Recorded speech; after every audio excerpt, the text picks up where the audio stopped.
एक टीचर, लाखों students. Subject वो जिससे हर कोई घबराए, लेकिन ये एक टीचर उसी सब्जेक्ट को कुछ ऐसे पढ़ाए कि हर स्टूडेंट को सब कुछ समझ आ जाए। क्यों हर स्टूडेंट बस राकेश सर से मैथ्स पढ़ना चाहे, उनके मार्गदर्शन से परीक्षा में पास होना चाहे, उनके सहारे अपने सपनों और ख्वाहिशों को पूरा करना चाहे? क्यों हर स्टूडेंट राकेश सर का प्यारा बच्चा बनना चाहे? आज हम सुनेंगे एक मैथ्स टीचर की कहानी हरियाणा के गांव के बच्चे की, एक पुलिस सिपाही के बेटे की। जानेंगे उसके गांव से दिल्ली तक के सफर की कहानी। मैथ्स को चाहने वाला एक स्टूडेंट होने से लेकर लाखों स्टूडेंट्स के चहेते टीचर बनने तक की कहानी, और सीखेंगे उनसे एक बेहतरीन टीचर होने के गुर। करियरविल ऐप के जरिए गांव-गांव के बच्चे तक पहुंचने वाले राकेश यादव सर की कहानी।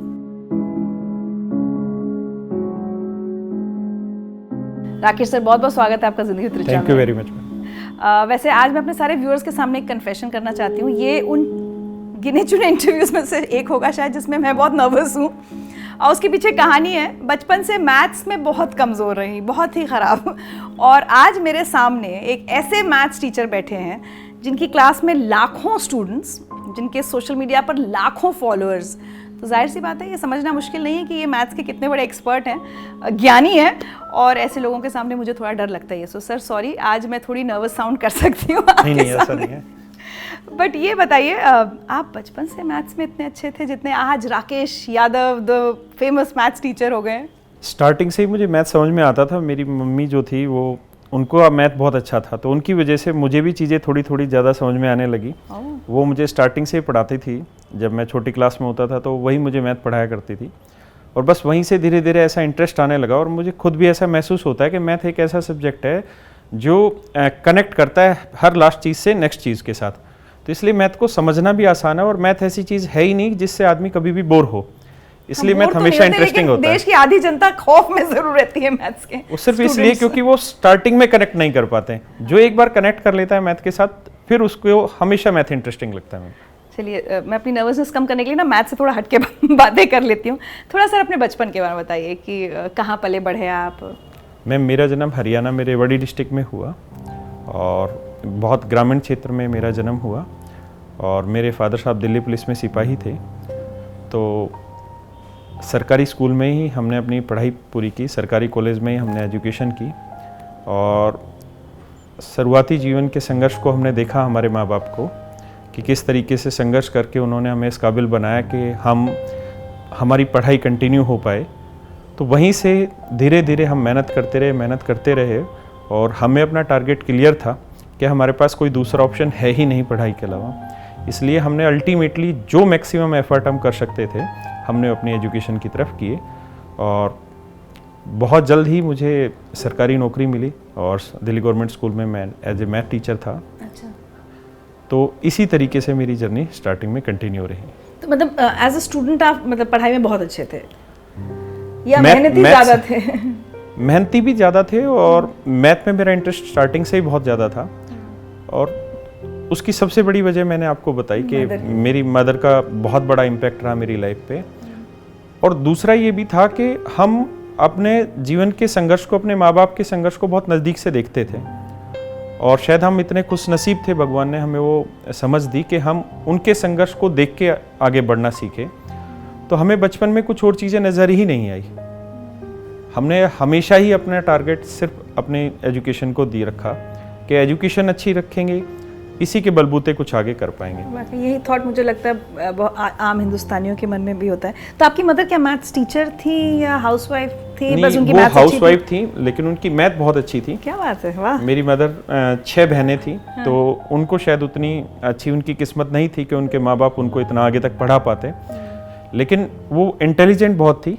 तो उन्होंने उसी इंटेलिजेंस को मुझ में पनपाने की कोशिश की, और मेरे साथ वो मेहनत करती थी, और मुझे खुद भी बड़ा मज़ा आता था पढ़ाने में।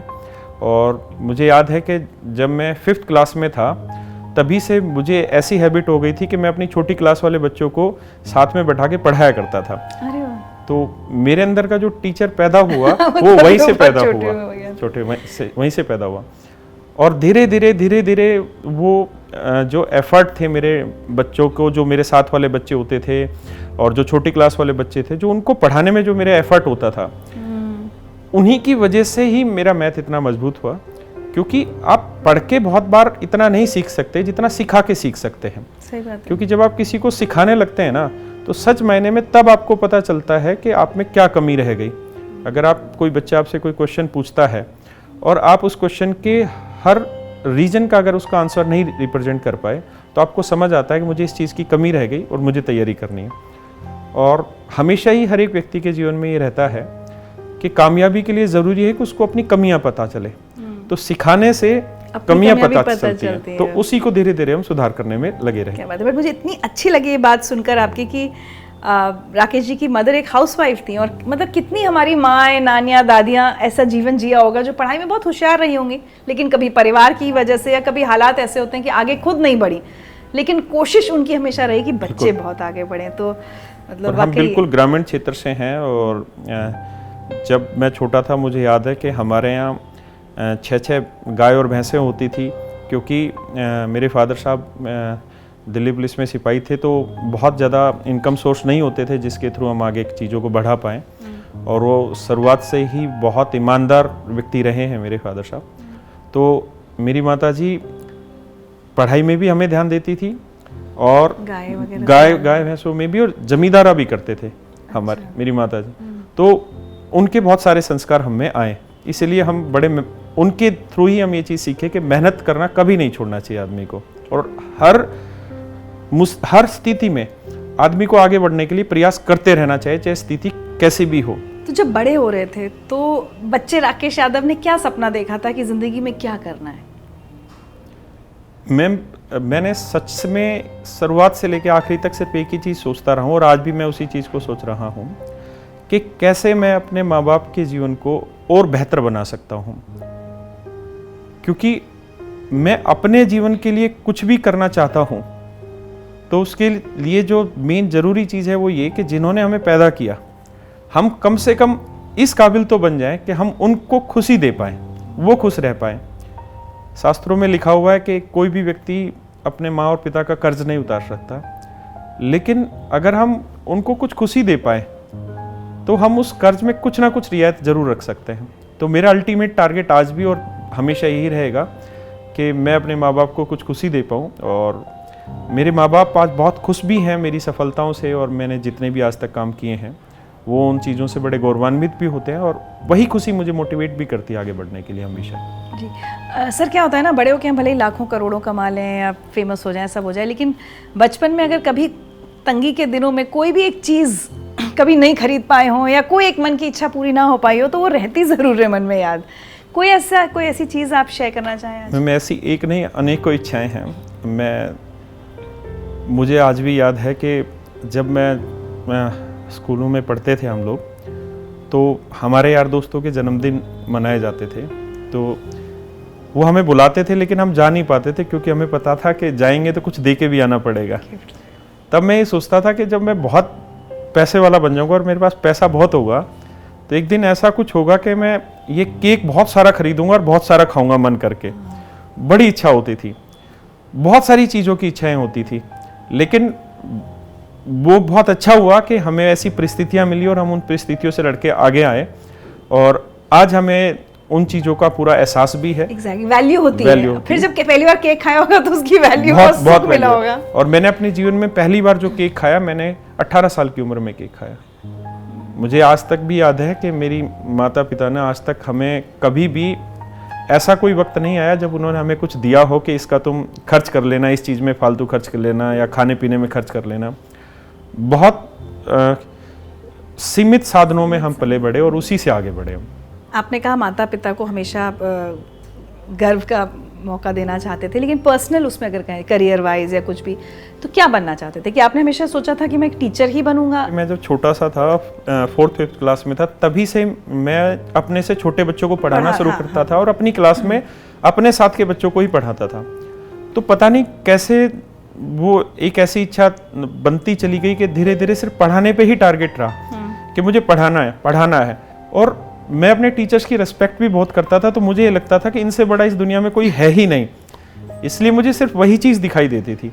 तो मेरा हमेशा टारगेट यही रहा कि मुझे टीचर बनना है। मुझे उस काम में बहुत मज़ा आता है, मैं मन करके वो काम करता हूँ। आपने उसके बाद दिल्ली के एक सरकारी स्कूल में टीचर की जॉब की। फिर एसएससी का एग्ज़ाम देने का कैसे मन में ख्याल आया? मैम, मैं एक बार ऐसे ही, मैं जब दिल्ली गवर्नमेंट स्कूल में पढ़ाता था और मैं बहुत अच्छे से पढ़ाता था और मैं बहुत खुश भी था वहाँ पे, और मैंने तब तक मुखर्जी नगर का नाम नहीं सुना था कि मुखर्जी नगर में ऐसे कोई कंपटीशन की तैयारी होती है, और मैंने कोई दूसरे किसी कंपटीशन की जीवन में कभी तैयारी की भी नहीं। तो मैं मुखर्जी नगर एक बार आया किसी कारणवश, और जब मैं आया तो मैंने यहाँ भीड़ देखी बहुत ज़्यादा कि एक एक बैचेज में 500 600 बच्चे हैं, और बहुत ज़्यादा बच्चे होते थे मुखर्जी नगर में। किस साल की बात बता रहे हैं? मैम, ये 2012 की बात है। तो उस समय मुझे कुछ ऐसा महसूस हुआ कि यार, ये जो टीचर होंगे जो 600 बच्चों को पढ़ा रहे होंगे, ये तो बहुत बड़े लोग होंगे, बहुत विद्वान लोग होंगे। तो बस वहीं से मुझे एक थोड़ा सा मौका मिला पढ़ाने का, टीचिंग में, कॉम्पिटिटिव एग्जाम्स में। और जब मैंने पढ़ाना स्टार्ट किया तो मुझे बिल्कुल भी कॉन्फिडेंस नहीं था कि मैं इन बच्चों को सेटिस्फाई करा पाऊंगा, 600 बच्चों को सेटिस्फाई करा पाऊंगा।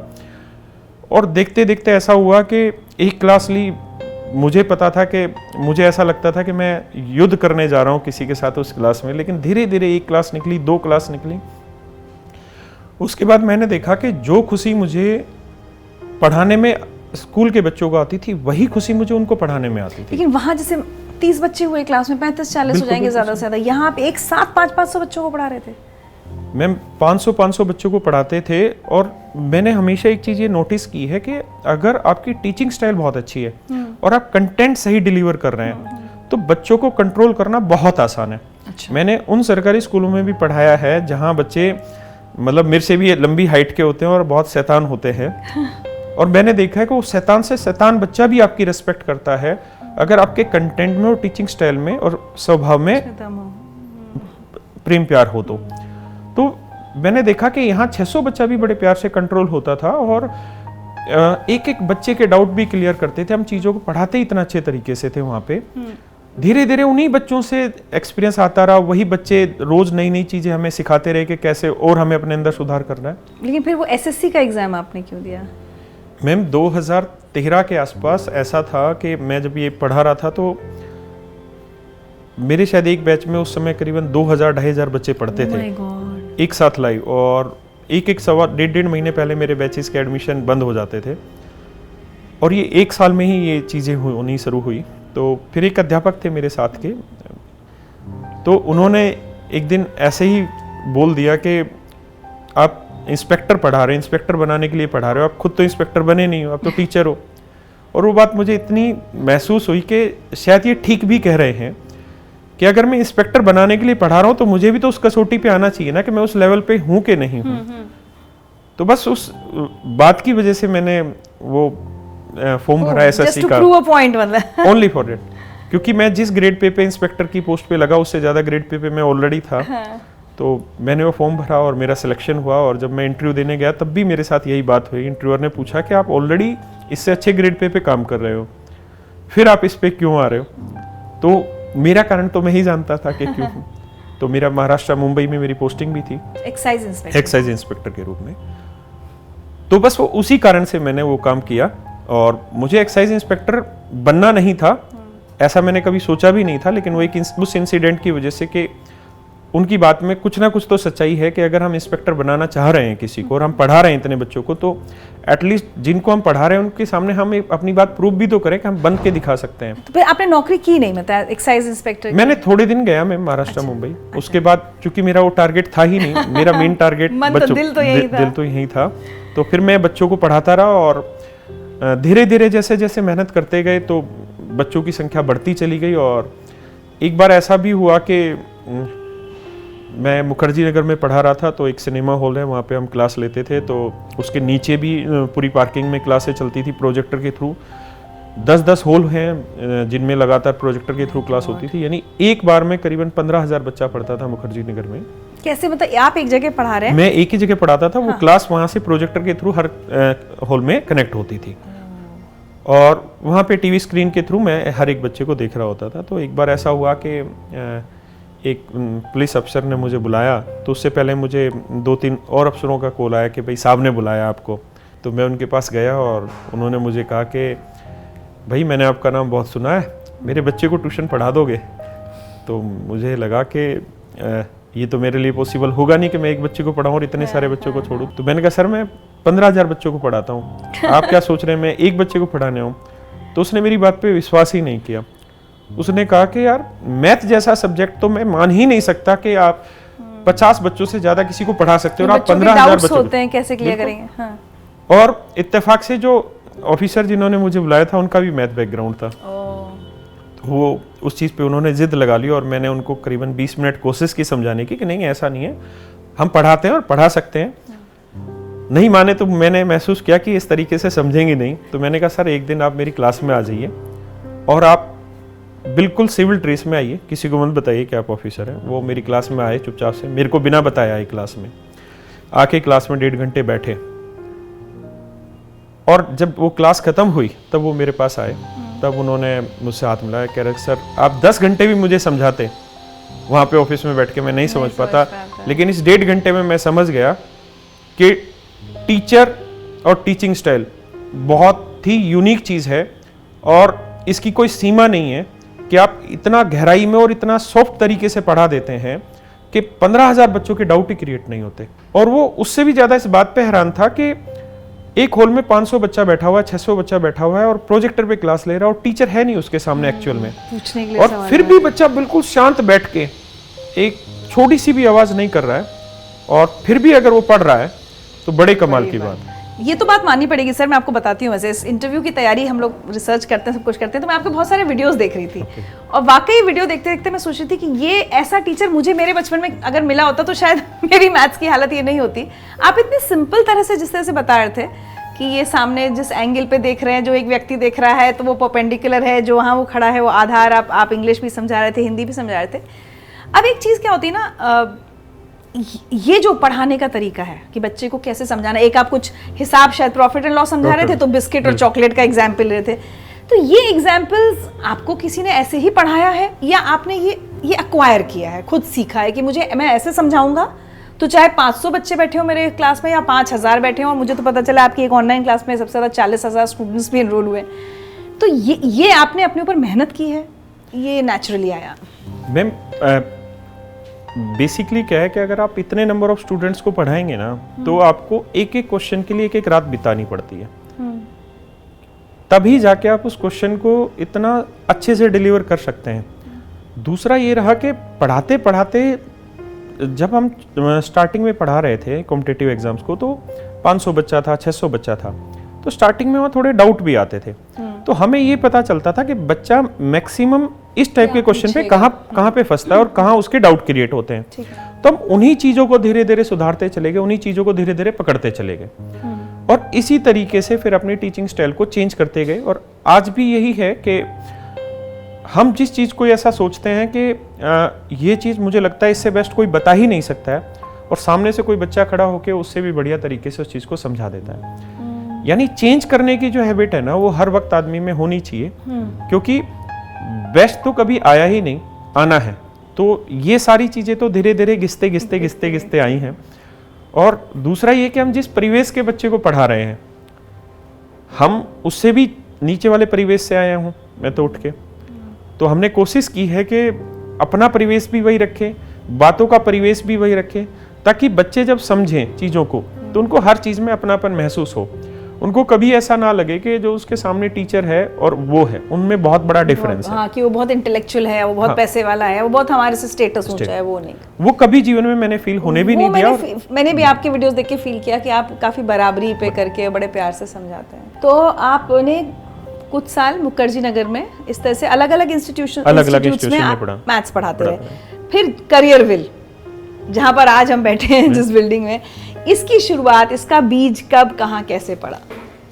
मैं एक इंस्टीट्यूट में पढ़ाता था तो सुबह 8 बजे का एक बैच रहता था। तो उस समय तक मेरी स्थिति ऐसी थी कि मैं एक गाड़ी खरीद चुका था और मैं उस गाड़ी में आता था। अच्छा।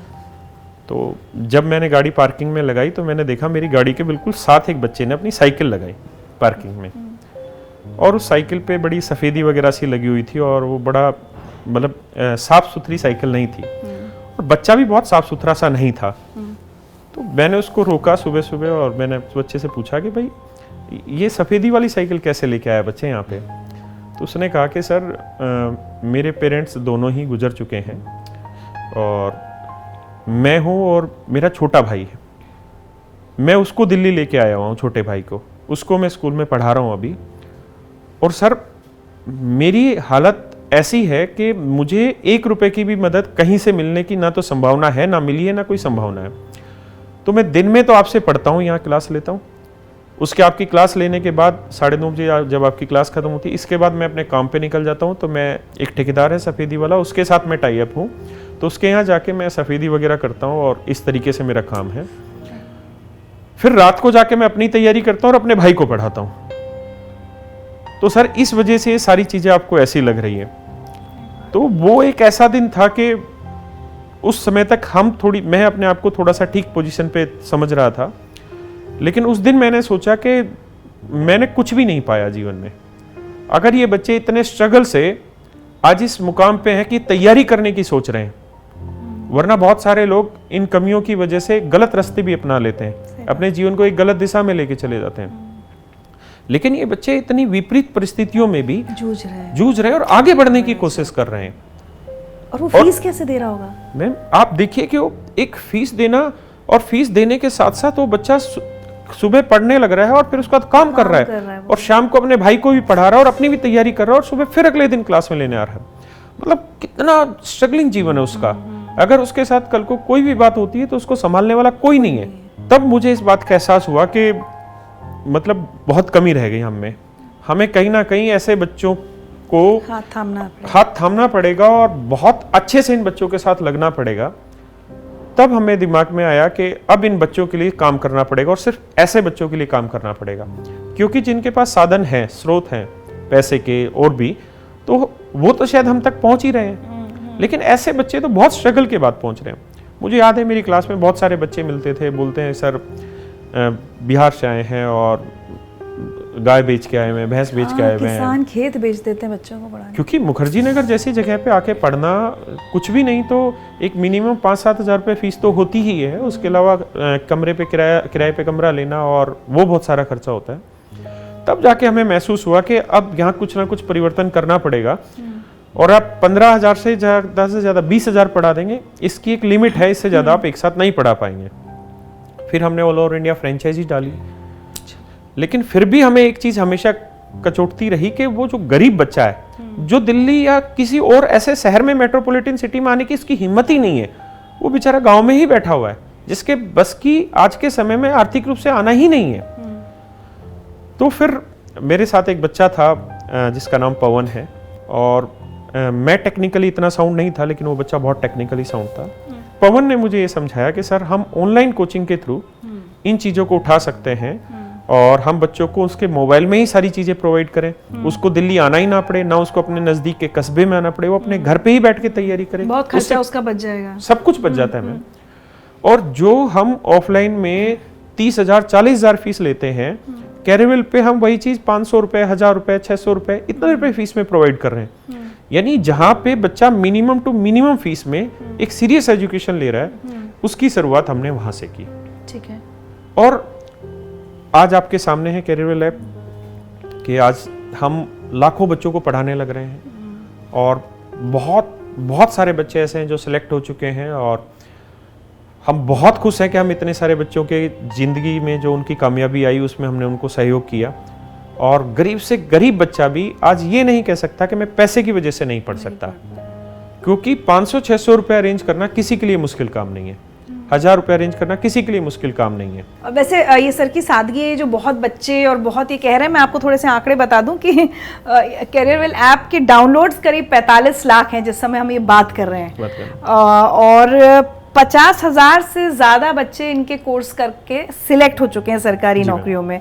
और आपने जबकि शुरू किया है ऐप लॉन्च 18 में, 2018 और 2022 में हम बात कर रहे हैं, सिर्फ 4 साल में इतना, मतलब ये थोड़ा सा अनबिलीवेबल सा लगता है राकेश सर। मैम एक दिन क्या हुआ, रात को करीबन 10 बजे एक बच्चे का फ़ोन आया मेरे पास और उसने कहा कि सर मेरा सिलेक्शन हो गया। मैंने कहा किस पोस्ट पे सिलेक्शन हुआ? तो उसने कहा सर इनकम टैक्स इंस्पेक्टर। तो मैंने कहा बच्चे एक बार फ़ोटो भेज, कौन है, मैं पहचान नहीं पाया। उसने फ़ोटो भेजी मैम, वो वही बच्चा था जो सफ़ेदी करने वाला था। वो आज भारत सरकार में इनकम टैक्स इंस्पेक्टर है और आज वो गुजरात में पोस्टेड है। आप क्या विश्वास कर सकते हैं कि इतना स्ट्रगल करने वाला बच्चा आज इस जगह पहुंच गया?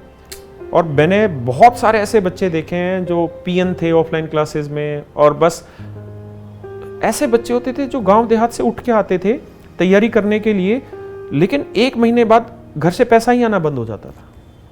उस सिचुएशन में वो क्या करते थे, पीएन का काम कर लेते थे, कहीं कोई अखबार बांट लेते थे। और देखता हूँ ऐसे ऐसे बच्चे आज एक्साइज इंस्पेक्टर बने हुए हैं, इनकम टैक्स इंस्पेक्टर बने हुए हैं, एग्जामिनर बने हुए हैं, ऐसे ऐसे बच्चे। तो ये वो बच्चे हैं जिन्होंने हमें ताकत दे दी।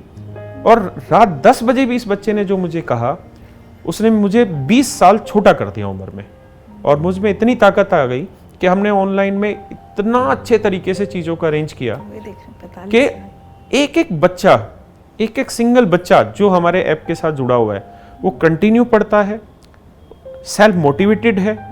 और 50,000 तो बहुत छोटी चीज़ होगी, बहुत सारे ऐसे बच्चे हैं जिनका 10-10 ज्वाइनिंग लेटर आ गए। कोई रेलवे में सिलेक्टेड है, कोई एक्साइज इंस्पेक्टर बना हुआ है, कोई यूपी दरोगा बन चुका है, अनेकों जगह उसका सिलेक्शन हो चुका है। मुझे आज तक ऐसा कभी याद नहीं है कि मैं कभी एयरपोर्ट पे गया हूँ और जो सीआईएसएफ की चेक इन करने वाले स्टाफ होते हैं वो मतलब पहचाने ना और मेरी अलग तरीके से इज्जत ना करें, आज तक ऐसा नहीं हुआ। तो ये हमें जो प्यार मिला ये इन बच्चों की मेहनत की वजह से ही मिला है, और हम इन बच्चों के लिए जो कर पाए मैक्सिमम वो कर रहे हैं, और आगे भी हम उस चीज़ पे बढ़ रहे हैं। सर माफ़ कीजिएगा, लेकिन क्या होता है ना, हम थोड़े से ओल्ड क्या बोलेंगे स्टाइल ऑफ स्कूलिंग वगैरह से है ना, हमको वो ब्लैक बोर्ड टीचर क्लास जिसमें 40 बच्चे हैं, थोड़ा सा मैं ये समझना चाहूँगी। ऑनलाइन क्लास में मुझे जब मैं पढ़ रही थी आपके बारे में कि एक कोर्स में 40,000 बच्चे, अब जैसे हम लोग क्या होता है हम वही सोच पाते हैं कि भाई टीचर का बच्चों से कनेक्ट है ना, तो मुझे थोड़ा सा समझाइए टीचर का बच्चों से और बच्चों का टीचर से कैसे कनेक्ट होता है? मैम 2 चीज़ें इसमें मदद करती हैं, एक पहली टेक्नोलॉजी, हाँ, और दूसरा टीचिंग स्टाइल। टेक्नोलॉजी ऐसी होनी चाहिए कि टीचर को पढ़ाने में भी मज़ा आए और स्टूडेंट को पढ़ने में भी मज़ा आए। तो ये जो कैरियर विल है इसको बनाने में जो मैंने पवन नाम बताया आपको, जिसका योगदान बहुत बड़ा है, वो स्टूडेंट था। तो वो स्टूडेंट के नज़रिए से बहुत अच्छे से सोचता था कि स्टूडेंट को पढ़ने के लिए ऐप में क्या क्या चीज़ें रिक्वायर्ड है, और मैं टीचर था तो मैं इस चीज़ को बहुत अच्छे से जानता था कि पढ़ाने के लिए मुझे क्या क्या रिक्वायरमेंट है। तो कैरियर विल ऐप में बेसिकली एक स्टूडेंट और टीचर का गठजोड़ है। अच्छा, तो इसलिए ये ऐप आज के समय में इतना यूज़र फ्रेंडली हो चुका है, इतना आसान है समझने में, बच्चे के लिए पढ़ने में, यूज़ करने में बहुत। तो टेक्नोलॉजी अपने आप में बेहतरीन, जहाँ एक स्टूडेंट का दिमाग लगा हुआ और एक टीचर का दिमाग लगा हुआ है। यहीं पे अगर एक बिजनेसमैन का दिमाग लगा हो तो कामयाब नहीं होगी चीज़ें, कामयाब नहीं होती हैं। तो काफ़ी ब्रेनस्टॉर्मिंग की होगी आप दोनों ने ऐप को बनाने में? मैं बहुत ज़्यादा, और हमें पता है कि ये स्ट्रगल बहुत बड़ा रहा है, किस किस तरीके से हम निकले हैं। नंबर ऑफ स्टूडेंट्स को लेके हमें कभी भी डाउट नहीं था, लेकिन हम एक ऐसी टेक्नोलॉजी बनाना चाह रहे थे जहाँ पे बिल्कुल गरीब से गरीब बच्चा भी जुड़ पाए और वो टेक्नोलॉजी उसके गांव में भी यूज हो पाए। अच्छा, तो इस वजह से कैरियर पे आज के समय में ऑर्गेनिक रीच है, कहीं कोई फंडिंग नहीं आज तक हमारी। मैं वही पूछ रही थी, कोई फंडिंग आपने ऐप बनाने के लिए? आज तक हमने नहीं ली। अच्छा, 1 रुपए की किसी की फंडिंग नहीं है, बच्चों के पैसों से बच्चों की सेवा कर रहे हैं। और कोशिश ये है कि जो मार्केट में दूसरी जगहों पर बच्चों को फीस देनी पड़ती है उससे आपके यहाँ बहुत कम देनी पड़ती है, राइट? ये आपका एक थॉट रहता है। इस सोच के पीछे राकेश जी कहीं अपने बचपन की जो आप कह रहे हैं कि चाहे तंगी ना कहे लेकिन हाँ कम संसाधनों में जो जीवन बीता, वो थॉट हमेशा रहता है कि मेरे जैसा या मुझसे भी नीचे का कोई बच्चा होगा जो पढ़ना चाहता होगा। वो थॉट बिल्कुल रहता है, और उससे भी बड़ी चीज़ हमने जीवन में ऐसे इंसिडेंट देखे हैं लाइफ में कि कितने ऐसे लोग हैं जो स्ट्रगल कर रहे हैं। जो मैंने आपको एक बच्चे की कहानी बताई जो सफेदी करने वाला है और आज वो इनकम टैक्स इंस्पेक्टर बन गया। ऐसे पता नहीं कितने अनेकों बच्चे होंगे, अगर उनको हम संसाधन नहीं देंगे तो समाज में लड़ ही नहीं पाएंगे बराबर में, और उनका हक है इन संसाधनों पे। तो हमें नहीं तो किसी और को ये काम तो उन बच्चों के लिए करना ही था, तो हम क्यों नहीं करें। और ये बात मैं भी जानता हूँ कि मैं अमर नहीं, अजर नहीं, और मैं इस बात को भी अच्छे से समझता हूँ कि ऊपर लेके ना आज तक कोई गया ना मैं जाऊंगा। इसलिए जो कुछ करना है उन बच्चों के लिए करना है, क्या बात। इसलिए अपने जीवन का मैक्सिमम एफर्ट उन बच्चों के लिए लगा देना है। अच्छा, कभी ये स्थिति भी आती है राकेश जी कि जो आप कह रहे हैं कि हमारी फीस सबसे कम है, लेकिन फिर भी कोई बच्चा कहे सर मैं ये भी नहीं अफोर्ड कर सकता, मैं क्या करूँ? मैम बहुत क्या करते बच्चे हैं तब ऐसे हैं, बहुत बच्चे ऐसे होते हैं जो अफोर्ड नहीं करते हैं। हम लोग क्या है कि बच्चे में कभी ऐसी फीलिंग नहीं डालना चाहते कि उनको कोई चीज़ फ्री मिले। हम उनको क्या कहते हैं कि चलो आप ये 10 क्वेश्चन है, आप इन 10 क्वेश्चन का में से एक का आंसर दे दो, आपको फ्री होगा। स्कॉलरशिप टेस्ट डाल देते हैं। यानी हमारी हमेशा ये इच्छा रहती है फीलिंग रहे। हाँ, कि बच्चे में हमेशा ये फील होना चाहिए कि मुझे किसी ने दान नहीं दिया, मैंने एफर्ट किया और मुझे वो चीज़ मिल गई।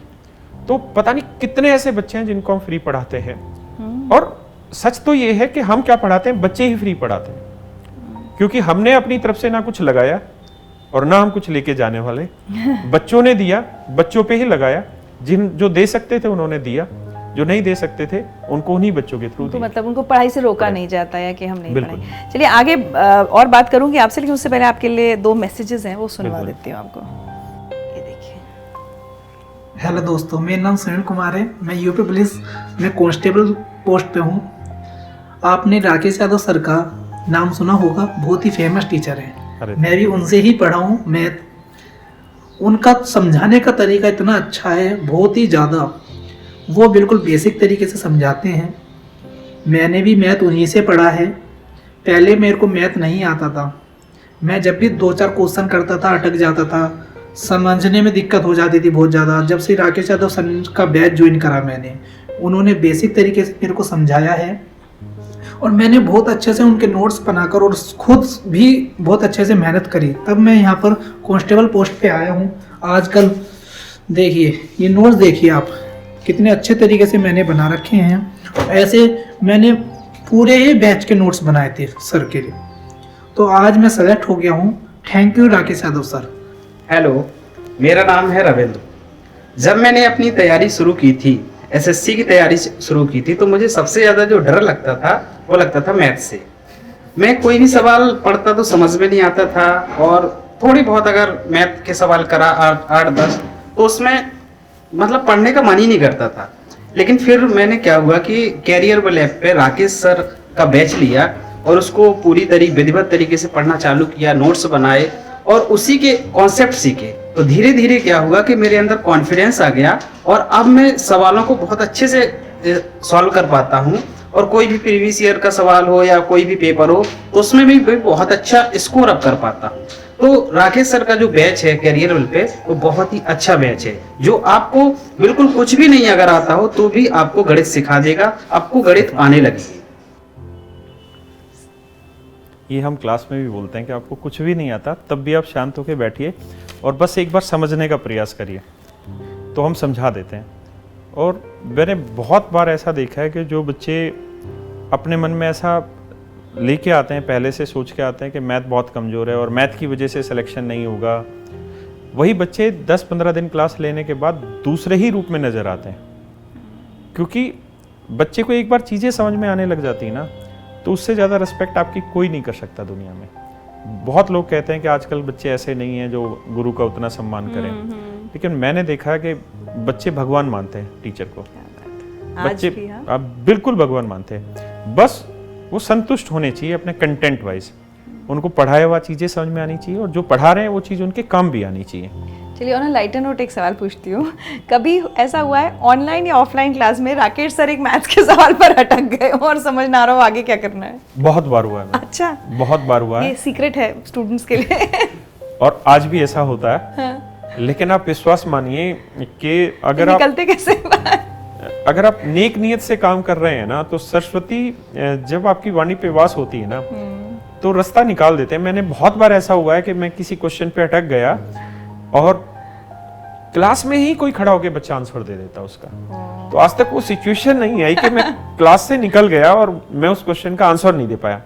हाँ, बहुत सारे ऐसे छोटी छोटी चीजें हैं जिसका आंसर मैं नहीं दे पाया क्लास में, लेकिन ये तय रहा कि उस दिन रात को मैं सोया नहीं हूँगा, चाहे कुछ भी मुझे करना पड़े, कोई भी एफर्ट, लेकिन उस चीज को ढूंढने का प्रयास किया और नेक्स्ट टाइम हमने उसको सोल्व कराया बच्चे के सामने। और बच्चे भी इस चीज़ में कोई बुरा नहीं मानते, क्योंकि एक्सपर्ट तो कोई भी नहीं किसी चीज़ में, लेकिन प्रयास ईमानदार होने चाहिए। मेरी कोशिश हमेशा इसी चीज पे होती है। और वैसे भी मैथ्स एक ऐसा सब्जेक्ट है जिसमें कोई रटे रटाए आंसर्स तो होते नहीं है कि नहीं आपने पूरा चैप्टर पढ़ लिया, रट लिया, उसमें तो कहीं भी कुछ भी आ सकता है और बच्चा कब क्या पूछ ले इस बात का कुछ भरोसा नहीं होता है। अब मुझे लग रहा है, देखिए ना तो मुझे एसएससी देना है, ना मेरी उम्र रही, अब तो मैं ओवर एज हो चुकी हूँ बहुत ज़्यादा, लेकिन मैं सोच रही हूँ कि राकेश सर की क्लास में आके मैथ्स फिर भी पढ़ लेनी चाहिए। मुझे लगता है कि नेवर टू लेट कहते हैं ना, पढ़ने के लिए कभी कोई उम्र नहीं होती। तो मैं मैथ्स कभी जिंदगी में मुझे ये एहसास हो जाए कि मुझे मैथ्स आती है, और ये भी दावा कि एक बार आप पढ़ना शुरू करेंगी तो फिर मैं बोल आप बहुत एक्सपर्ट हो जाएंगे। चलिए, आपकी टीचिंग स्किल्स के बारे में एक मैसेज और आया है हमारे पास, वो मैं सुनवाना चाहती हूँ आपको। एक बात मैं बहुत अच्छी बात बताता हूँ।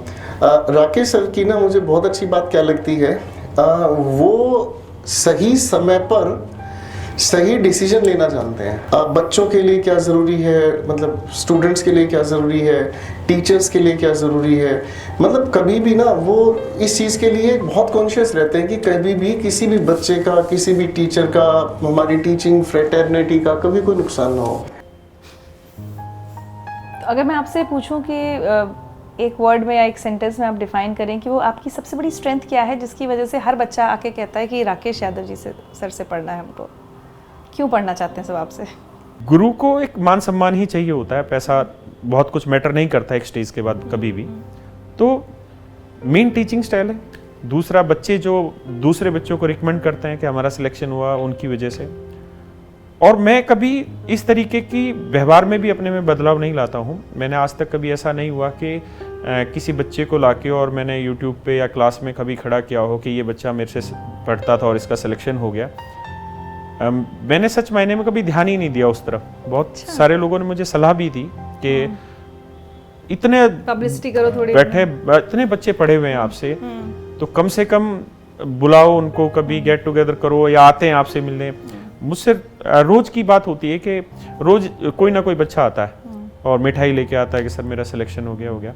बस उससे मिठाई में से जो हमें लेना होता है थोड़ा वो तो लेते हैं और बस बच्चे को आशीर्वाद देके भेज देते हैं। सोशल मीडिया पर ये दिखावे का जमाना है कि भाई बताओ सबको इतने मेरे स्टूडेंट्स हैं। मुझे उसकी जरूरत मुझे महसूस नहीं होती और मुझे लगता भी नहीं है कि हमें उनको दिखाने की जरूरत है। मैं उनको यही कहता हूं कि आप अगर ऐसा चाहते हैं कि मेरे लिए वो इतना प्रेम प्यार आप दिखाते हैं, इतनी इज्जत दिखाते हैं, तो बस ये करना कि जिस बच्चे के पास पढ़ने के लिए कोई स्रोत ना हो, एटलीस्ट उसको प्रॉपर गाइड करके पढ़ने की तरफ लेके आना और उसकी कहीं ना कहीं हेल्प कर देना। मेरे लिए तो वही सबसे बड़ी गुरु दक्षिणा है। अच्छा, एक बात बताइए सर, आपने किताब लिखी है जिसका नाम है, अब 7300 बोलूं या 7300 बोलूं? 7300। ये कैसा नाम है, ऐसा क्यों? मतलब ये मैथ्स की बुक है? मैथ्स की बुक है मैम। लगभग मैंने हमारे पब्लिकेशन से करीबन 120 किताबें पब्लिश हो चुकी हैं और ये पहली किताब थी हमारी, और ये इंडिया की पहली ऐसी किताब थी जिसमें हमने एक एक क्वेश्चन का वीडियो सॉल्यूशन प्रोवाइड कराया था। हमारा शुरुआत से एफर्ट रहा कि बच्चे को कम से कम पैसे में बेहतरीन चीज मिले। अगर बच्चा एक बुक में क्वेश्चन पढ़ने लग रहा है और क्वेश्चन का सॉल्यूशन उसमें लिखा और फिर भी उसको समझ नहीं आ रहा और फिर भी ये चाहता है कोई टीचर उसको समझाए, तो हमने एक एक सिंगल क्वेश्चन के वीडियो सॉल्यूशन उस बुक में प्रोवाइड किए थे। कैसे? QR कोड के थ्रू। तो बच्चा जैसे उस QR कोड को स्कैन करेगा वो हमारे ऐप पे आ जाएगा और वहां पे उसको उस क्वेश्चन का स्पेसिफिक, उस क्वेश्चन नंबर का भी वीडियो उसको मिलेगा। 2018 में आपने करियरवेल ऐप लॉन्च की, तब आपने ये नहीं सोचा होगा कि कभी एक कोविड जैसा पैंडेमिक आने वाला है। आपने तब से भी ये सोचा कि हमें रूरल एरियाज तक, बच्चों तक पहुंचना है। वो आपका इंटेंशन अलग था, लेकिन जब 2021 जब कोविड का खतरा आया और हम लोग सब लोग अपने अपने घरों में बंद हो गए, तब आपकी इस ऐप ने बहुत अहम भूमिका निभाई होगी। बिल्कुल मैम। मतलब सब बच्चे तब उसी से पढ़ रहे होंगे मेरे। बिल्कुल मैम, जैसे गोपाल सर ने कहा एक मेरे लिए कि मैं राइट टाइम पे राइट चीज़ें कर लेता हूँ, तो शायद ये थोड़ा हो सकता है ठीक कह रहे हो। मैंने 2016 में ही ये सोचा था कि अब एक वक्त ऐसा आएगा कि जब बच्चे ऑनलाइन ही पढ़ेंगे, ऑफलाइन मार्केट खत्म होगी एक वक्त के बाद या कम होगा बच्चा। तो हमने 2016 में ही ये काम करना स्टार्ट किया था ऑनलाइन ऐप का, और हमें करीबन 2 से 2.5 साल लगे थे इस काम को तैयार करने में। तो हम सोच तो बहुत पहले से गए थे, लेकिन हमें ये नहीं पता था कि कोविड की वजह से जो चीज़ 3-4 साल बाद होनी थी वो अचानक से हो जाएगी। लेकिन हम पहले से तैयार थे चीज़ों के लिए, क्योंकि जब कोई सोच नहीं रहा था उस चीज़ की तरफ, तब हम उस चीज़ पे काम कर चुके थे। तो चीज़ें हमारे लिए पहले से तैयार थी, और जैसे ही कोविड की सिचुएशन आई तो ऑनलाइन के अनुकूल सिचुएशन, डाउनलोड बिल्कुल बढ़े। और फिर एक ऑनलाइन में ग्रोथ का एक सबसे बड़ा कारण क्या रहा कि बच्चा अपने स्कूल में पढ़ रहा है, अपने टीचर से पढ़ने लग रहा है या अपने किसी ट्यूशन टीचर से पढ़ रहा है, और फिर जब वो हमारी वीडियोस देखता था, हमसे पढ़ता था, तब उसको ऐसा लगता था कि यार बहुत अच्छे से टीचर ने हमें ये चीज़ समझा दी। और वहाँ से जब बच्चे को ये महसूस होना स्टार्ट होता है ना कि यार ये तो बहुत डिफिकल्ट क्वेश्चन था और सर ने तो बहुत आसानी से समझा दिया, या इन टीचर्स ने बहुत आसानी से समझा दिया, तो धीरे धीरे वहीं से कैरियल ग्रो होने लगा। और आज हमारे 45 लाख डाउनलोड हो चुके हैं कैरियल ऐप पर, और लाखों बच्चे हमसे पढ़ने लग रहे हैं, जुड़े हुए हैं इस चीज़ से। तो एक तरह से कह सकते हैं एक बुरा दौर था, अभी भी पूरी तरह से निकला नहीं है, लेकिन करियरवेल एज एन ऐप एक कंपनी के तौर पर आपके लिए अगर हम कहें, मतलब मैं मुनाफा देख रही थी तो 2018-19 में 5 करोड़ और 2021-22 में 100 करोड़ आपका। बेसिकली मैम 2018 में हमने इसको स्टार्ट ही किया था, इनिशियल स्टेज तब 5 करोड़ था, तब 5 करोड़ था। और फिर हमने एनुअल रेवेन्यू है ना आपका, एनुअल रेवेन्यू फिर हमने टारगेट किया और सारी चीज़ों पे, और अभी हम बहुत सारे स्कूलों के साथ जुड़े हुए हैं और लगभग सभी स्टेट के स्कूलों के साथ जुड़े हुए हैं।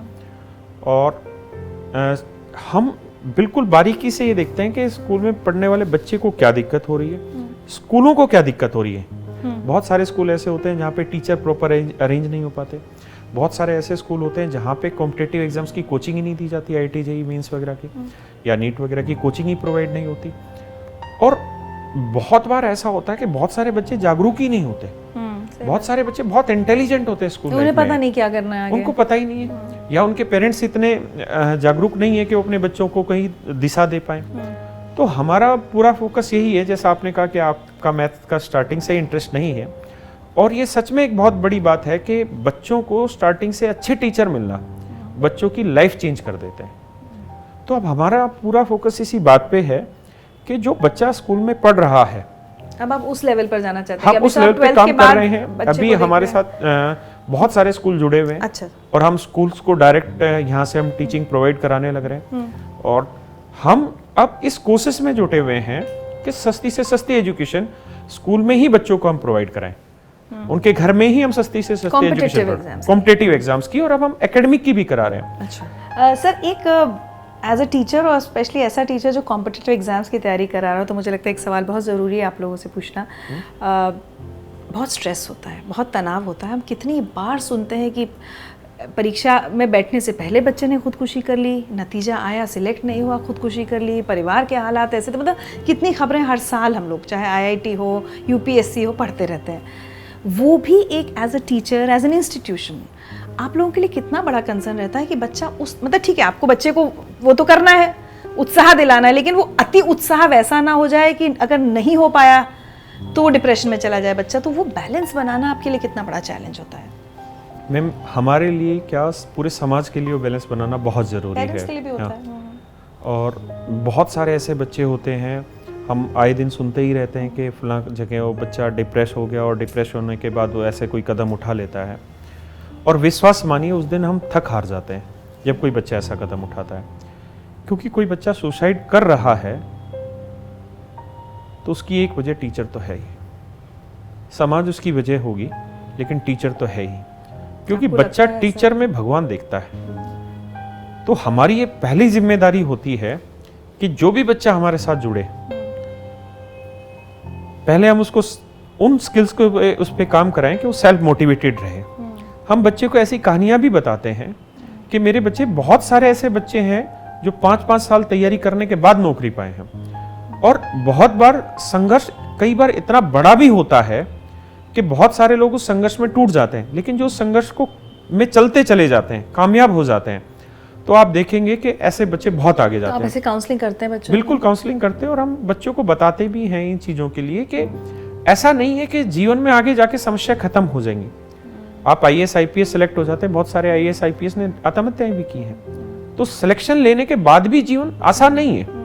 यानी जीवन में हमेशा ही मुश्किलें आएंगी, भी किसी का भी आसान, किसी का मुश्किलें आएंगी। सच ये है कि आपको उससे लड़ना सीखना है, आज भी और बाद में भी। एक ना एक दिन हर किसी को कामयाबी मिलेगी, बशर्ते आप उस दिन तक इंतजार तो करो, उस दिन तक अपने प्रयास तो जारी रखो। मेरा हमेशा आज यही कहना है। राकेश यादव जी कौन सी गाड़ी में घूमते हैं? मैं आज भी नॉर्मल ही गाड़ी में घूमता हूँ और आज सिर्फ आपके इंटरव्यू के लिए मैंने एक कोट डाला है। मतलब अभी भी अपने उसको पास उसी को पे हूँ। उनको साथ लेकर चलते हैं। हमेशा साथ रखेंगे। क्या बात जिस दिन हमने वो साथ छोड़ दिया, अपने रूप को बदल दिया, उस दिन हम एज ए टीचर भी मर जाएंगे। अच्छा Rakesh ji, impact certified organisation क्या है? मैं पढ़ रही थी करियरवेल को ये कोई सर्टिफिकेशन मिला हुआ है, क्या है ये? मैम ये बेसिकली गवर्नमेंट की तरफ से अब ये कंपलसरी है कि टॉप 1000 कंपनी को ये कराना होता है और खुशी की बात ये है कि हमको इसमें गोल्ड रेटेड मिली है और इंडिया की हम पहली एजुकेशनल कंपनी हैं जिसको ये रैंकिंग मिली हुई है। और ये बेसिकली इस चीज़ के ऊपर डिपेंड करता है कि जो प्रोडक्ट हम तैयार कर रहे हैं एजुकेशन का, उसमें कोई वेस्टेज ना हो, उसका समाज पे इम्पैक्ट कैसे जा रहा है। तो हम इंडिया की पहली एजुकेशनल कंपनी हैं जिसको गोल्ड रेटिंग इसमें मिली है। अच्छा, कोई सबसे खूबसूरत याद किसी बच्चे ने जो आपसे कुछ कहा हो, कोई फीडबैक, कोई ऐसी चीज़ जो टीचर्स का तो इतने इंसिडेंट्स होते हैं कि मुझे लगता है कि वो पूरा खजाना आमदनी वही होती है, लेकिन फिर भी कोई इंसिडेंट जो आपको ऐसा लगता है कि हमेशा आपके साथ रहेगा? मैम बेसिकली जब आप पढ़ाते हो तो बहुत बार इरिटेशन भी होती है, लेकिन होता क्या है कि हम उस इरिटेशन को अंदर दबा लेते हैं बहुत बार। मुझे एक बार की याद है, एक बच्चा था विनय करके, और वो बच्चा बहुत कमज़ोर था उस समय पढ़ाई में, लेकिन वो बच्चा इतना उत्सुक था पढ़ने के लिए कि उसको कोई क्वेश्चन समझ में नहीं आता, खड़ा होकर मुझसे पूछ लेता। फिर थोड़ी देर बाद अगला क्वेश्चन हम समझाने जाते, फिर खड़ा होकर पूछ लेता था ऑफलाइन क्लास में। फिर थोड़ी देर, फिर हर क्वेश्चन में यही रहता था कि लगातार वो क्वेश्चन पूछता रहता था। अच्छा, होता ये था कि उसको समझाने के बाद भी कहीं ना कहीं उसके डाउट रह जाते थे, और कई बार हमें ये भी देखना होता है कि ऐसा भी ना हो कि हम सारे बच्चों का समय खराब कर दें उस बच्चे के चक्कर में। तो वो बच्चा जैसे हम क्लास से बाहर निकले तो वो अपनी कॉपी लेके खड़ा हो जाता, सर ये सवाल फिर से समझा दो। क्लास में जाए फिर वही चीज़। तो एक बार बड़ा मैं इरिटेट हुआ और मुझे बड़ा बुरा लगा, यार ये तो पागल कर देगा मुझे, क्योंकि हमें और भी तो बच्चों को पढ़ाना है। तो मैंने उसको एक दिन गुस्से में ऐसे ही कह दिया कि अब तेरा सिलेक्शन नहीं होना, तेरा एंटीना उड़ा हुआ ऊपर का, तू रहने दे। लेकिन आप विश्वास मानना, मैं घर जाके उस बात पे मुझे बड़ा दुख हुआ कि यार ये बच्चा पढ़ाई छोड़ देगा और ये कल मिलेगा नहीं। लेकिन वो बच्चा कल फिर मिला अगली क्लास में, फिर उसका बिहेवियर यही रहा, और लगातार मैं इरिटेट होता रहा। धीरे धीरे ऐसी स्टेज आई कि वो चीज़ें समझ में आने लगी। मैं थोड़ा इरिटेट होता भी था, क्योंकि जब कोई चीज़ लगातार इतनी बार पूछता है तो इरिटेशन स्वाभाविक है मानो। उसको लगातार ये चीज़ें रही, लेकिन उसने कभी बुरा नहीं माना चीज़ को और कंटिन्यू रहा पढ़ाई में। एक दिन मुझे जब पता चला कि उसका सिलेक्शन हो गया और वो एक्साइज इंस्पेक्टर है इस समय, शायद आंध्र प्रदेश में है इस समय, उस दिन वो बच्चा मेरे पास आया और मेरे गले लग के रोने लग गया कि सर बस आप मेरे लिए भगवान हो और ये सब। और मैं उस दिन घर जाके रोया कि मैं कितना बड़ा मूर्ख था, और मुझे आज भी उस बात को याद करके आंसू आते हैं कि मैंने कितना बड़ा पाप किया। अगर वो बच्चा उस समय हमसे दूर चला जाता और जो मैंने डांटा उसको अगर वो दूर हो जाता तो मुझे बहुत दुख होता उस बच्चे का। लेकिन उस दिन मैंने सीखा कि सीख हर बच्चा सकता है, बस सीखने की हिम्मत होनी चाहिए। अगर कोई बुरा मान के बैठ जाएगा तो फिर बहुत दिक्कतें आनी है जीवन में, क्योंकि मैंने कहा जीवन में मुश्किलें तो हमेशा आएंगी। और बाद में मुझे बहुत एहसास हुआ कि यार कितना भी कमज़ोर था, मुझे ये यकीन था कि इस बच्चे का सिलेक्शन नहीं होगा, लेकिन उस बच्चे ने मेरा वो भ्रम वहाँ पे तोड़ा कि सिलेक्शन हर किसी का हो सकता है, कामयाबी हर किसी को मिल सकती है। जो रोड पे भिखारी बैठा है वो भी कामयाब हो सकता है, वो भी सबसे बड़ा बिजनेसमैन बन सकता है, सबसे बड़ा आदमी बन सकता है। बस प्रयास ईमानदार होने चाहिए, प्रयास में कमी नहीं आनी चाहिए, मेहनत करनी अल्टीमेट है, उसके अलावा कोई दूसरा रास्ता नहीं है। रुकावटें आएंगी पर आपको रुकना नहीं है, बढ़ना ही बढ़ना है। इसमें मुझे एक और बड़ा लाइफ लेसन इंपॉर्टेंट मिलता है सबके लिए कि आपके कई बार टीचर्स या घर के बड़े बुजुर्ग कई बार हमें कुछ कड़वा बोल देते हैं, भाई वो उनको भी गुस्सा आ सकता है, बहुत नेचुरल है, लेकिन हम उनकी बात को दिल से ना लगाएं, और बल्कि क्यों ना एक चैलेंज की तरह ले लें कि अच्छा सर ने कहा सिलेक्शन नहीं हो सकता तो मैं सिलेक्ट होकर दिखाऊंगा। अगर ये जज्बा हर बच्चे के मन में आ जाए तो देखिए वो निराशा भी नहीं होगी, हताशा भी नहीं होगी। कभी किसी के माता पिता से कोई ऐसी बात सुनने को मिली? बहुत बार मैंने ऐसे देखे हैं जिन बच्चों की माँ बाप को उम्मीद नहीं थी और वो बच्चे कामयाब हो जाते हैं, और 60 साल के 70 साल के पेरेंट्स आते हैं, 50 साल के पेरेंट्स आते हैं और पैर छूने लगते हैं उस समय हम हाथ जोड़ लेते हैं कि सर ये पाप ना करो, आप हमारे पैर ना छुओ, लेकिन उस समय जो हमें गर्व महसूस होता है, जो खुशी महसूस होती है, पूरे शरीर में हमें ताकत आ जाती है उस चीज़ से, और वो हमारे लिए बहुत बड़ा मोटिवेशन होता है जब बच्चों का सिलेक्शन होता है और खिले हुए चेहरे जब हमारे सामने आते हैं।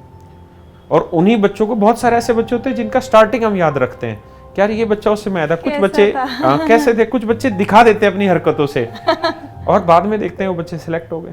तो अल्टीमेटली मेहनत है। चलिए, आपकी बातें सुनकर मुझे ऐसा लग रहा है कि सर ठीक है, पैसे तो हम सब कमाते हैं, लेकिन उसके साथ साथ आप बहुत सारे हज़ारों लाखों बच्चों के, उनके पेरेंट्स की शायद दुआएं भी कमा रहे हैं, और आप इसी तरह आगे बढ़ते रहें। लेकिन आगे बढ़ना कहाँ है, ये सोचा है कहाँ जाना है? मैम सिर्फ एक ही जगह जाना है अब तो, कि जितने भी भारत में स्कूल में बच्चे पढ़ रहे हैं, बस उनके लिए जो टीचिंग कंटेंट है जो वो पढ़ रहे हैं, वो चीज़ें इतनी आसान बनानी है, इतना आसानी से उनको पढ़ाना है कि पढ़ाई उनको जीवन में कभी बोझ लगे ही नहीं। वो इजी टू लर्न जो आपने बिल्कुल, टैगलाइन। मुझे लगता है आप जिंदगी के पहले ऐसे मैथ्स टीचर हैं जिससे बातें करने में मुझे बहुत मजा आ रहा है, और मैं पक्का से आपकी एक क्लास तो जरूर अटेंड करूंगी, और छुप के आ सकती हूँ, जैसे वो पुलिस में जो अधिकारी आए थे, अगर आप परमिशन दो तो एकदम मैं बिल्कुल अनोनिमस आपकी क्लास में बैठना चाहूंगी। बहुत बातें और कर सकते हैं मुझे लगता है, लेकिन वक्त की कमी है। चलते चलते लेकिन सर, मेरे जैसे, चलिए अब मैं तो निकल गई, लेकिन बहुत सारे ऐसे स्टूडेंट्स, हजारों लाखों, जिन्हें लगता है वो मैथ्स नहीं कर सकते, वो देश के किसी भी कोने में आपको अगर देख रहे हैं, सुन रहे हैं, उनको आपका मैसेज क्या होगा? मेरे प्यारे बच्चों, मैं तो आपको सिर्फ यही कहूँगा कि एक बार बस प्रयास करिए और एक बार जुड़ के देखिए, असंभव कुछ भी नहीं है। मैंने आपको ऐसी ऐसी चीज़ें बताई, विनय जैसी बच्चे की कहानियाँ, कि जिसके लिए मैं सोचता था कि इसका कभी सिलेक्शन हो ही नहीं पाएगा, लेकिन अल्टीमेटली उसका सिलेक्शन हुआ और उसने हर एक को गलत सिद्ध करके दिखाया। मेरे बच्चे, अगर आपके मन में कोई चाह है, अगर आप कुछ करना चाहते हैं जीवन में और उसके लिए प्रयास लगातार कर रहे हैं, और प्रयास भी ईमानदार होने चाहिए, तो आप विश्वास मानिए आपके सपने 100% पूरे होंगे। आप जो चाहते हैं वो ज़रूर बनेंगे, बस आपको प्रयास लगातार करते रहना होगा। और पढ़ना बहुत आसान चीज़ है, बजाय उसके अलावा कोई दूसरा काम करना। अगर आप पढ़ेंगे नहीं, कोई और काम आपको लगता है इससे आसान है, तो आप एक बार उस काम को करके देखिए। मजदूर से पूछ के देखिए मजदूरी कैसे की जाती है। भरी गर्मी में जहाँ 48 डिग्री 50 डिग्री टेम्परेचर होता है, लगातार गाड़ियाँ अगल बगल से गुजर रही होती है, एक बार वहाँ बैठ के देखिए, वहाँ उनकी मेहनत को देखिए क्या होती है, फिर आपको पता चलेगा पढ़ना बहुत आसान है। और अगर आप ठीक से पढ़ लेंगे और ठीक जगह पढ़ लेंगे तो पढ़ने में मजा आएगा मेरे बच्चे। और मैं एक बात मैं और कहना चाहता हूँ इन सारे बच्चों को, हम तो स्कूल में, मेरे प्यारे बच्चे, आपका ये पेट क्योंकि बच्चों से प्यार इतना है इसलिए हम हमेशा प्यारे बच्चों बोलते हैं। एक टीचर जो होता है वो सच मायने में एक शिल्पकार की तरह होता है। और हमारे टीचर ने एक बार ये कहानी सुनाई थी, तो मैं इन सारे बच्चों को अब ये कहानी सुनाना चाहता हूँ कि एक शिल्पकार था जो मूर्ति बनाता है, पत्थर की मूर्ति बनाता है। तो वो रास्ते से कहीं से गुजर रहा था साइकिल पे, तो उसने देखा कि कोई पत्थर पड़ा हुआ था रास्ते में। उसने उस पत्थर से कहा कि मैं आपके साथ मेहनत करूँगा और थोड़ी काट छाट करूँगा, आपको थोड़ा दर्द जरूर महसूस होगा, लेकिन मैं आप में एक भगवान की मूर्ति बना दूंगा। उस पत्थर ने कहा कि ठीक है, अगर भगवान बना सकते हो तो बनाइए। उस शिल्पकार ने धीरे धीरे मेहनत की, धीरे धीरे उसमें काट छाट करनी शुरू की, और हुआ ये कि जैसे जैसे दर्द बढ़ने लगा, उस पत्थर ने हाथ उठा दिया कि मैं इससे ज़्यादा दर्द सहन नहीं कर सकता। शिल्पकार था वो, मेरे बच्चों थोड़ा और आगे गया, उसको फिर यही पत्थर मिला, ऐसा ही एक और पत्थर, उसने यही कहानी उस पत्थर को सुनाई। उस पत्थर ने कहा कि अगर कितना भी दर्द सहन करके भगवान बना जा सकता है तो मुझे बनाइए। शिल्पकार ने मेहनत की, धीरे धीरे काट छाट की, और काट छाट करते करते उस पत्थर से एक भगवान की मूर्त बनाई। उस शिल्पकार ने उस मूर्त को एक पेड़ के नीचे रख दिया, लोग आने जाने लगे, धीरे धीरे लोगों की कुछ मनोकामनाएं पूरी होने लगी। वहाँ एक मंदिर बना दिया। जब मंदिर बना दिया तो जो पुजारी जी थे उन्होंने कहा कि एक ऐसा कटा छटा पत्थर लेके आओ जिसके ऊपर नारियल आसानी से फूट सके। तो वो जो कटा, जिसने थोड़ी देर हाथ उठा दिया था कि मैं इससे ज्यादा दर्द सहन नहीं कर सकता था, उस पत्थर को उठा के लाए, उस पत्थर को उस मूर्ति के आगे रखा जिसने दर्द सहन किया था और जिसमें भगवान निरूपित हुए। उस पत्थर के ऊपर लोग रोज आते और उस नारियल फोड़ते, पानी भगवान के चरणों में चढ़ा देते। मेरे प्यारे बच्चों, ये आप और हम हैं। अगर आप कुछ दिन दर्द सहन करेंगे तो कामयाबी मिलेगी। अगर आप दर्द सहन नहीं करेंगे तो उसी पत्थर की तरह रोज आपके सर पे नारियल फूटेंगे। ये समाज रोज आपको परेशान करेगा, इसलिए ज़रूरी है कि आप काम करते रहें। आप देखिए, एक ही पहाड़ से 2 पत्थर निकलते हैं मेरे बच्चे, एक मंदिर की सीढ़ियाँ बन जाता है और एक भगवान की मूर्त है। बहुत ही खूबसूरत आपने मैसेज दिया है। चलिए सर, बहुत अच्छा लगा आपसे बात करके। कुछ तोहफे हम लेकर आए जिंदगी विद ऋचा टीम की तरफ से आपके लिए। सबका सपना पूरा करना बस मेरा ये सपना है, ऊंचे ख्वाब संजोने वाला हर कोई मेरा अपना है। मेरे प्यारे बच्चों मुझसे वादा कर लो, मेहनत और लगन से अंबर छूना है। जिस आंगन में नहीं लगा मन उस आंगन से निकल लिया, रास्ता दिखलाने की जिद में अपना रास्ता बदल लिया। औरों को मंजिल तक लाना मेरा प्रयास बस इतना है। मेरे प्यारे बच्चों मुझसे वादा कर लो, मेहनत और लगन से अंबर छूना है। क्या पढ़ना है कैसे पढ़ना है ये तो सब बतलाते हैं, सच्चे गुरु वही होते हैं जो हाथ पकड़ सिखलाते हैं। हर मुश्किल आसान बनाकर प्रश्नों को हल करना है। मेरे प्यारे बच्चों मुझसे वादा कर लो, मेहनत और लगन से अंबर छूना है।